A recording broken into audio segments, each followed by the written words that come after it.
चला, कसे आहात? बरेच असणार, बरेच राहा. त्या दिवस तुमचा खूप खूप सुखा समृद्धीचा आणि खूप छान मस्त आनंदाचा आरोग्याचा जाऊ ईश्वरचरणी प्रार्थना. व्हिडिओ पूर्ण बघा, स्किप न करता. लाईक करा, कमेंट करा. नवीन असणार तर चॅनलला सबस्क्राईब करा. चला, आज मी बनवणार आहे आमरसपुरी. तर इथं आहे ना, मी पीठ मस्त भिजवून घेतलेलं आहे. तुम्हाला तर माहिती आहे, आटा मेकरमध्येच पीठ भिजते मी. त्यासाठी मी आज पीठ भिजवलेलं काय तुम्हाला दाखवलेलं नाही. तर पीठ भिजवून घेतलेलं आहे खूप छान मस्त. इथं आधीच बटाट्याची भाजी करून घेतलेली आहे मी. तर बघा, आता पुऱ्या आहे ना, लाटून लाटून आता इथं मी तळते.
सर्व काही पुऱ्या मी अशा प्रकारे तळून घेणार आहे. एका साईडला आता पुऱ्या लाटल्या जाते. इथं बटाट्याची भाजी पण करून आधीच ठेवलेली. आता एकच पुरी बाकी लाटायची, तर ती सुद्धा मी आता तळून घेणार आहे. तर बघा, गॅस ओट्यावर पसारा. आता हे सर्व काही झालं का नंतरच पसारा आवरेल मी, कारण आपण जेव्हा स्वयंपाक करतो ना तेव्हा गॅस ओट्यावर पसारा तर होतोच. लगेच किती पण आवरा तरीसुद्धा थोडा बहुत पसारा तर राहतोच. तर आता हे पुरी सर्व काही लाटली गेली, तळल्या गेल्या का सर्व काही आधी सर्व किचन ओटा मी साफ करणार. नंतरच आम्ही सर्वजण जेवायला बसणार. देवांना नैवेद्य देणार, नंतरच आम्ही सर्वजण जेवायला बसणार.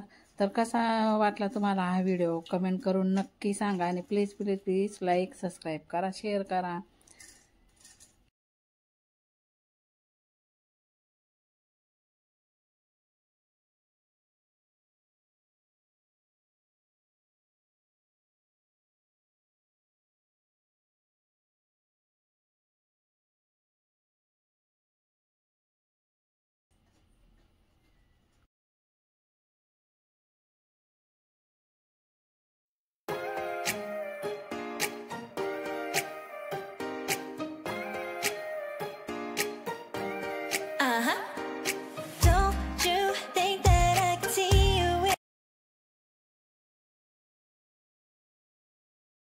तर चला, झाल्या आपल्या सर्व काही पुऱ्या. आपल्या असं तळल्या पण गेल्या, लाटल्या पण गेल्या.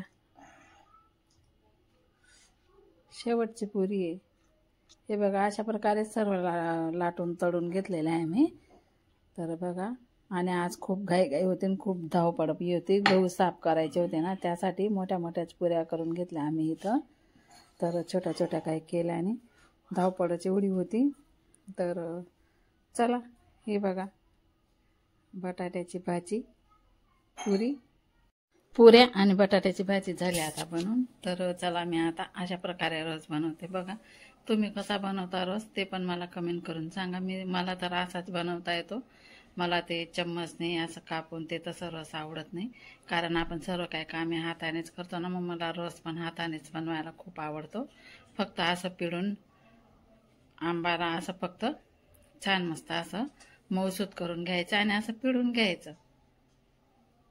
आणि कोड्या साईडला आणि सालटे साईडला करून घ्यायचे आणि रस मिक्सरमध्ये फिरून घ्यायचा. खूप छान आणि खूप दूध पण नाही आणि काही नाही. मला असाच रस आवडतो.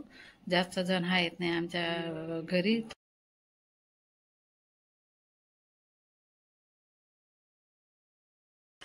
तर चला, अशा प्रकारे मी सर्व काही आंबे आता धुवून घेतलेले आहे आणि असेच पिळून सर्व काही रस मी असा बनवून घेणार आहे. साखर पण टाकायची गरज राहत नाही. आणि हे आंबे ना आधीच गोड राहतात, खूपच गोड.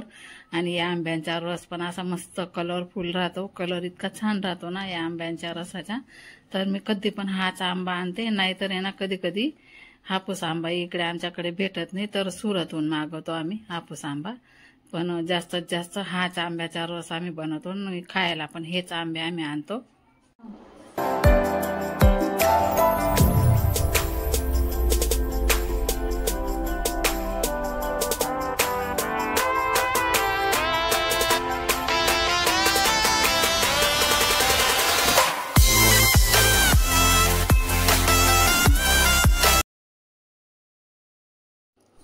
चला, माझा ब्लॉग इथं संपवते. भेटू पुढच्या ब्लॉगमध्ये. तोपर्यंत बाय बाय. या सर्वजण जेवण करायला, आमरस पुरी खा.